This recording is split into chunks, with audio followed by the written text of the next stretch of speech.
Iran ने कर लिया है परमाणु धमाका, ईरान का एटम बम रेडी है। ये चर्चा सोशल मीडिया पर खूब हो रही है। दरअसल ईरान में जो भूकंप आया है, ऐसा कहा जा रहा है कि वो ईरान के परमाणु परीक्षण का नतीजा है। दरअसल आपको बता दें कि नातांज ईरान का एक प्रमुख परमाणु केंद्र है, जहां पर संवेदनशील धमाका हो सकता था, जहां पर परमाणु कार्यक्रम संचालित किए जाते हैं। ऐसे में इस क्षेत्र में भूकंप आने से चिंताएं बढ़ गई है। विशेषज्ञों का कहना है कि इस भूकंप से परमाणु स्थलों को कोई भी नुकसान नहीं हुआ है, लेकिन एहतियात के तौर पर इसकी जांच की जा रही है। कई रिपोर्ट्स में इस भूकंप की वजह यह भी बताई जा रही है कि ईरान चोरी छुपे परमाणु परीक्षण कर रहा था।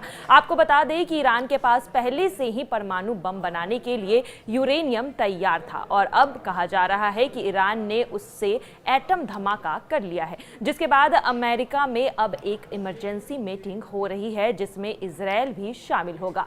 कुछ रिपोर्ट्स में यह भी माना जा रहा है कि ईरान ने सफलतापूर्वक अपना पहला परमाणु परीक्षण पूरा कर लिया है और इसी वजह से ईरान में भूकंप के झटके भी महसूस हो रहे हैं। अगर ऐसा है तो फिर आने वाले समय में इसका क्या परिणाम होगा, साथ ही इजरायल और अमेरिका अब क्या करेंगे, इस पर विस्तार से चर्चा करने के लिए हमारे सहयोगी मयंक और नीलू के पास चलते हैं। कल जिस तरह से एक भूकंप की बात ईरान में सामने आई, उसके बाद कहा यह जा रहा है सोशल मीडिया में और बाकी इंटरनेशनल मीडिया में कि हो सकता है कि ईरान ने परमाणु परीक्षण कर लिया। अब ऐसे में कई सवाल उठ रहे हैं कि एक तरफ तो अमेरिका और इजरायल ये कह रहा है कि उसके परमाणु कार्यक्रम को रोका जाए, तुरंत रोका जाए, और दूसरी तरफ इस तरह की बातें सामने आ रही है। ये क्या बातें हैं, किस तरह से अमेरिका और इजरायल के लिए चिंता का सबब बने हुए हैं? बातचीत करने के लिए मयंक मेरे साथ जुड़ गए हैं। मयंक, कहा यह जा रहा है कि जो खिमनई है या फिर जो ईरान है वो कोई बड़ा हमला कर सकता है आने वाले दिनों में इजरायल में, या फिर अमेरिका के लिए वो सिरदर्द बन सकता है। और कल एक खबर ने तो सबके कान खड़े कर दिए।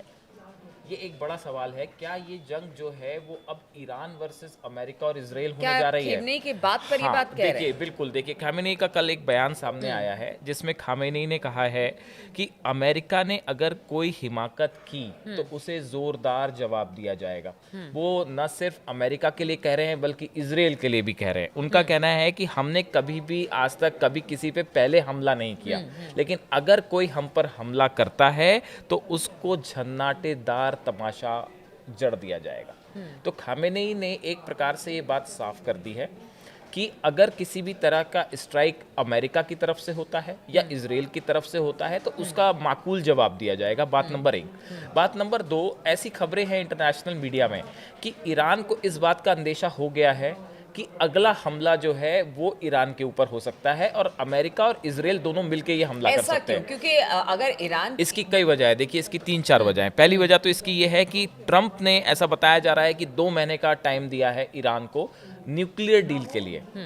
अमेरिका ये चाहता है, पर्सनली ट्रंप ये चाहते हैं कि ईरान का जो न्यूक्लियर प्रोग्राम है इसको हर कीमत पे रोकना है, और इसके लिए उन्होंने 2 महीने का अल्टीमेटम दे दिया है कि भाई 2 महीने के अंदर आप न्यूक्लियर डील करिए और अपना प्रोग्राम रोकिए, जिसके लिए खामेनेई कतई तैयार नहीं है। बात नंबर 2, देखिए जिस तरह से अमेरिका हुतीस पे अटैक कर रहा है और ट्रंप का ये कहना कि हुती हमारे ऊपर जो अटैक कर रहा है ये एक्चुअली ईरान की शह पे ये अटैक हो रहे हैं, और हम ये मानते हैं कि ये हुती के हमले नहीं है, ये ईरान के ही हमले हैं।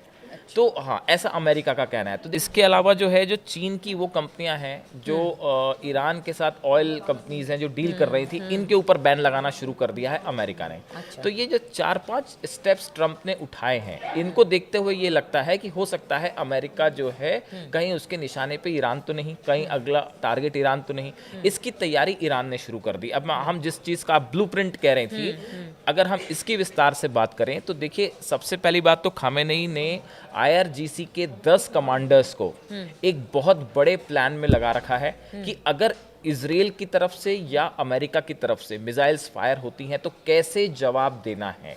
इसका एक बड़ा ब्लूप्रिंट, बड़ा प्लान ईरान की तरफ से तैयार कर लिया गया। जैसा कि सोशल मीडिया में चर्चाएं हैं, उसके मुताबिक ये कहा जा रहा है कि अगर किसी भी सूरत में ईरान के न्यूक्लियर साइट्स पे या मिलिट्री स्ट्रेटेजिक साइट्स पे इजराइल या अमेरिका की तरफ से किसी तरह का हमला होता है, तो उसके बाद जो पहला प्लान है वो ये है कि एक साथ जैसा पहले भी ईरान ने किया है कि इजराइल के ऊपर बड़े पैमाने पर एक साथ जो है बैलिस्टिक मिसाइल से हमला हो सकता है। इजराइल को न्यूट्रलाइज किया जाएगा और बड़ी क्षति पहुंचाई जाएगी, ऐसा जो सूत्र बता रहे हैं कि जो प्लान ईरान ने तैयार किया है कि जो उसकी हमने पहले भी देखा कि उसकी जो बैलिस्टिक मिसाइल्स हैं। अगर इजराइल पर हमला हुआ तो फिर अमेरिका भी, देखिए बात नंबर एक कि अगर इजराइल को काउंटर करना है तो हमने पहले भी देखा जिस तरह से ईरान की जो मिसाइल्स थी वो ट्रैवल करते हुए करीब 2000 किलोमीटर की रेंज की क्रॉस करके उन्होंने इजराइल के ऊपर अटैक किया था। तो इसी तरह से कई सारे ठिकानों पर एक साथ स्ट्राइक की जाए, बात नंबर एक। बात नंबर दो, अमेरिका के जितने बेसिस हैं जो कि अरब कंट्रीज में है, चाहे जॉर्डन में हो, इजिप्ट में है, आसपास के जितने इलाकों में बेसिस हैं अमेरिका के, उन सब के ऊपर मिसाइल्स एक साथ कैसे फायर की जा सकती है। तो अमेरिका के जितने बेसिस हैं उनको निशाना बनाया जाएगा बड़े पैमाने पे, इजराइल के जितने स्ट्रैटेजिक ठिकाने हैं उनको तो निशाना बनाया ही जाएगा। तो ऐसा बताया जा रहा है कि अब ये खामेनी ने सीधा एक प्रकार से चैलेंज भी कर दिया है कि हम आपकी बात से बिल्कुल नहीं डरते, आपकी धमकियों से हम नहीं डरते, और दूसरा न्यूक्लियर प्रोग्राम रोकने का फिलहाल कोई प्लान ही नहीं है। और जो कल की एक बात है निकल के आई कि नातांज न्यूक्लियर सेंटर के पास जिस तरह से रिक्टर स्केल पर 5 के आसपास का भूकंप था, तो देखिए इस तरह की खबरें पहले भी आई हैं। और IAEA की तरफ से भी ये कहा गया है कि ईरान के पास इतना एनरिच्ड यूरेनियम है कि वो 5 से 6 न्यूक्लियर बम बना सकता है, किसी भी टाइम बना सकता है। लेकिन कुछ रिपोर्ट्स ये भी कहती हैं कि ऑलरेडी ईरान के पास न्यूक्लियर बॉम्ब्स बन चुका है, आ चुका है, वो केपेबल हो चुका है। ऐसी स्थिति में आप देखिए कि इराक के ऊपर हमला करना आसान था क्योंकि न्यूक्लियर जो weapons of mass destruction Saddam Hussain के पास नहीं थे। लेकिन ये इतना आसान ईरान पे हमला करना नहीं होगा, चाहे अमेरिका के लिए चाहे इजराइल के लिए। तो देखिए अब एक प्रकार से एक माना जा रहा है कि ईरान ने अपना एक बड़ा लेवल पे प्लान बना के तैयारी शुरू कर दी है कि अगर अमेरिका से या इजराइल से कोई हमला होता है तो कैसे जवाब दिया जाए। बिल्कुल। और एक सवाल और है, क्योंकि अगर हमास की बात की जाए, हमास पर ताबड़तोड़ हमले इस वक्त इजराइल कर रहा है। UN ने भी कहा है कि एक तरह से इतने सारे लोग मारे गए हैं, पिछले कुछ दिनों में हमने देखा 600 से ज़्यादा लोग मारे गए हैं।